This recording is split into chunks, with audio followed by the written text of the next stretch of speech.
اعوذ باللہ من الشیطان الرجیم بسم اللہ الرحمن الرحیم یا ایہا الذین آمنوا استعینوا بالصبر والصلاۃ ان اللہ مع الصابرین ولا تقولوا لمن يقتل في سبيل الله اموات بل احیاء ولکن لا تشعرون۔ سورہ بقرہ آیت نمبر 153 اور 154۔ اس سے پچھلی آیات میں اللہ تعالیٰ نے پرسکون زندگی گزارنے کے دو اعمال ارشاد فرمائے۔ ایک حکم ذکر کا تھا اور ایک حکم شکر کا تھا۔ ذکر اور شکر کو حاصل کیسے کیا جائے، ہماری زندگی کا حصہ ذکر بھی بنے اور اللہ تعالیٰ کی نعمتوں پر شکر کرنا بھی بنے، یہ کیسے حاصل ہوگا، اس کے حصول کا طریقہ اللہ تعالیٰ نے اس آیت میں ارشاد فرمایا ہے۔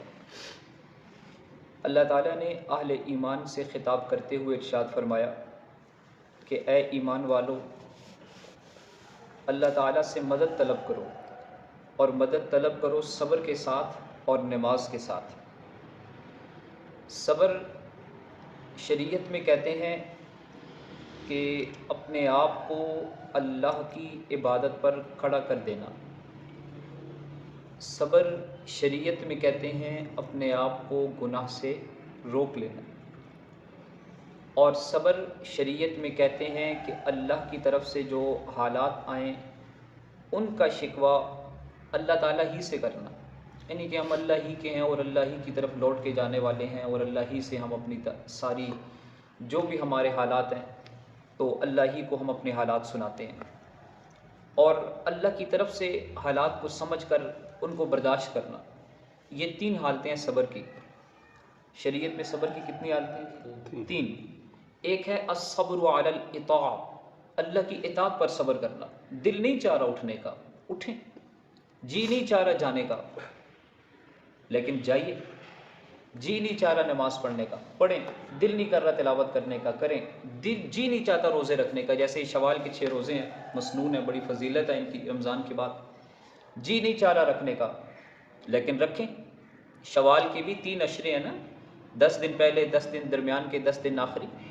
پہلے 10 دنوں میں 2 روزے، درمیان کے 10 دنوں میں 2 روزے، آخری 10 دنوں میں 2 روزے رکھ لیں تو 6 روزے پورے ہو جاتے ہیں، جو کہ 6 روزے سنت ہے اور بڑی فضیلت ہے ان کی۔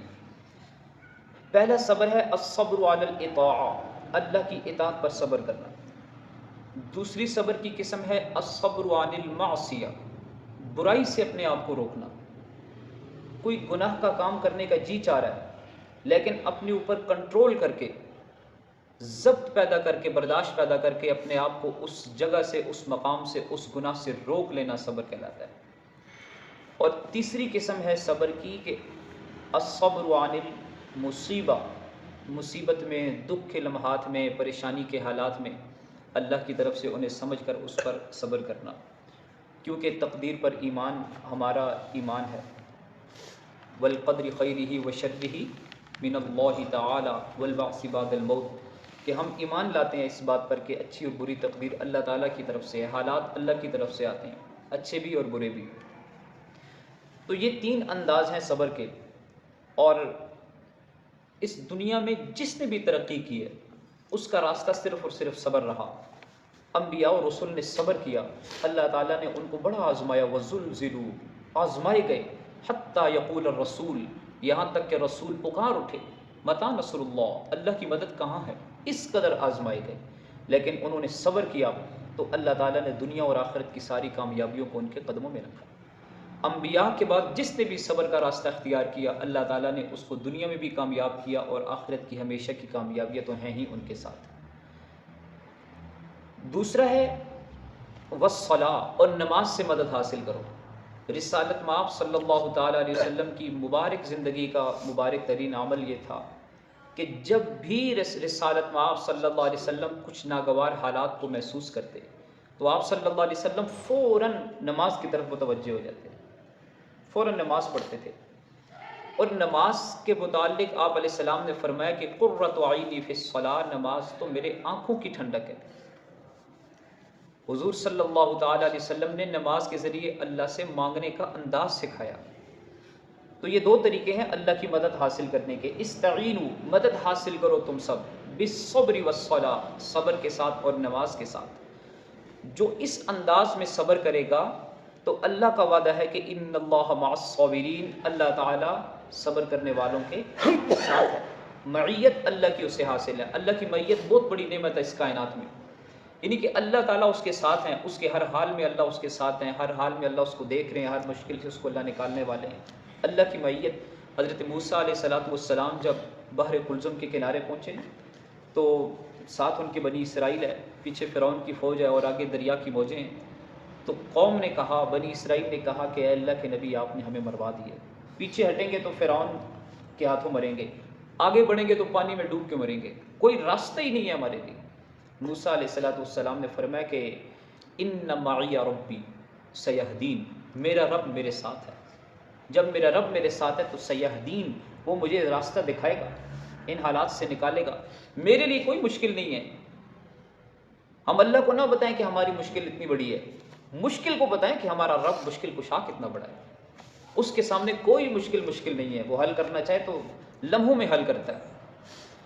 تو موسیٰ علیہ السلام نے فرمایا کہ ان معی ربی سیہدین، رب کی معیت مجھے حاصل ہے۔ اللہ کی معیت انبیاء کو حاصل تھی، کنہیں حاصل تھی؟ انبیاء کو۔ لیکن صبر کرنا اتنا عظیم عمل ہے کہ اس کے متعلق اللہ نے حکم فرمایا کہ جو صبر کرے گا ان اللہ مع الصابرین، اللہ کی معیت اسے حاصل ہو جائے گی، اللہ اس کے ساتھ ہوں۔ فرمایا کہ ولا تقولوا لمن يقتل في سبيل الله اموات، اور مت کہو ان کو جو مارے جائیں اللہ کے راستے میں اموات، انہیں مردہ مت کہو، جو اللہ کے راستے میں شہید ہو جائیں انہیں مردہ مت کہو۔ یہ آیت مبارکہ شہدائے بدر کے متعلق نازل ہوئی کہ جب لوگوں نے ان کے متعلق کہنا شروع کر دیا کہ وہ دنیا کی نعمتوں سے محروم ہو گئے، تو اللہ تعالیٰ نے یہ آیت نازل کی اور فرمایا کہ انہیں یہ مت کہو کہ وہ مر گئے ہیں۔ کائنات کا ہر انسان، میرے الفاظ یاد رہیں گے آپ کو انشاءاللہ، کائنات کا ہر انسان اسے موت مار دیتی ہے، لیکن شہید ایسی شخصیت، ایسا عمل ہے جو موت کو مار کے ہمیشہ کے لیے زندہ ہو جاتا ہے۔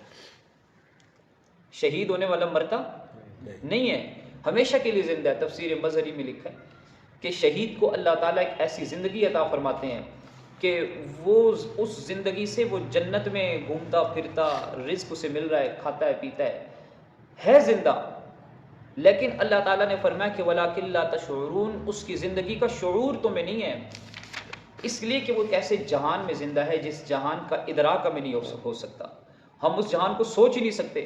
وہ عالم برزخ، ہم عالم دنیا میں ہیں، اور اس دنیا میں آنے سے پہلے ہم عالم رحم میں تھے۔ اب اگر کوئی انڈے کے اندر جو چوزا ہے یا رحم کے اندر جو بچہ ہے، اس کو کوئی بتائے کہ بھی جب تم اس عالم سے دوسرے عالم دنیا میں آؤ گے تو بہت بڑی کائنات ہوگی، بڑی دنیا ہوگی، وہاں پہ چاند ہے، ستارے ہیں، نظام کائنات ہے، آسمان ہے، اتنی بڑی دنیا ہے، سیارے ہیں، ستارے ہیں، سمندر ہیں، سب کچھ ہے۔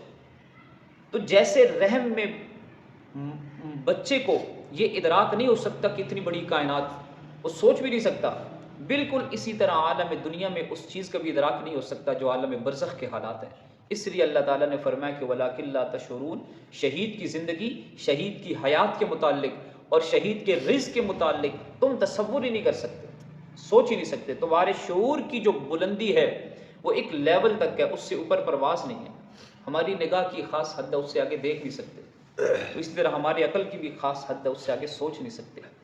جہاں پر ہمارے عقل کی حد ختم ہوتی ہے وہاں سے علم نبوت اور علم الہی یہ شروع ہوتا ہے، اور پھر اللہ تعالیٰ اپنے نبی کے ذریعے ہمیں بتاتے ہیں کہ وَلَٰكِن لَا تَشْعُرُونَ، تم شہید کی حیات کے متعلق سوچ سمجھ نہیں سکتے، شعور نہیں رکھ سکتے۔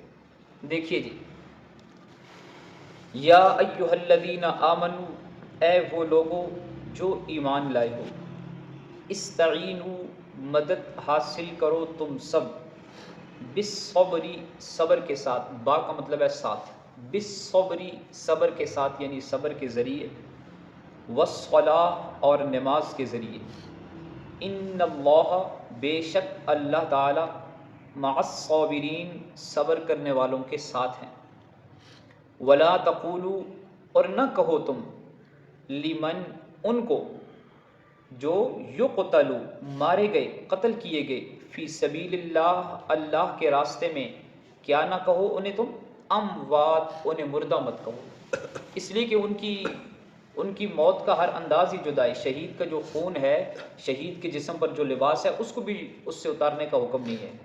ہاں وہ چیزیں جن سے کفن سے نہیں وہ اتاری جاتی، یعنی کہ اسلحہ اتار لیا جاتا ہے، زرہ اتار لی جاتی ہے، تلوار لے لی جاتی ہے، بندوق لے لی جاتی ہے، لیکن جو اس کا لباس ہے جس میں وہ شہید ہوا، فرمایا کہ اسی میں اس کو دفن کیا جائے.